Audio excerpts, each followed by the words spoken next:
Hi love, kamusta ka? Kwento ko lang yung nangyari sa araw ko. Bali, naligo nga pala kami niyan ng tropa sa Indang. Yan, syempre, tropang smilers, mga kasama ko. Shoutout sa inyo. Mabuhay kayo at maraming salamat pala ulit. Yan, bali, nauna nga pala kami niyan, kaya yan, basahan na kami. Tapos sila kasi, na-late sila kasi parang tinanghali yata sila ng gising. Tapos yung iba galing pang, ewan ko saan sila naggaling. Anyway, eto, panoorin mo na lang kung anong ginawa ko niyan. Hindi ko na alam ba't ko ginawa yan. Pero pagkakatanda ko, parang noon nata si parang Janik niyan. Tapos ang lupit ng ginawa niya, kaya yan, nilupitan ko din. Para sa tropa, para memorable.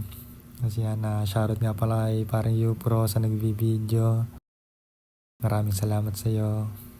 Buti na lang safe, walang nangyaring masama. Tapos yan, parang nakatambay kami niya. Katapos lang ata namin kumain yan. Tapos yan, hindi pala si Janik yun, hindi ko tropa yun. Tapos yan, tambay kami sa ng Pauls, kwentuhan lang, ng kung ano-ano. Yan, sila yung mga kasama ko. Yan, sana sa susunod makasama ka na rin. Yun lang naman. Good night, love.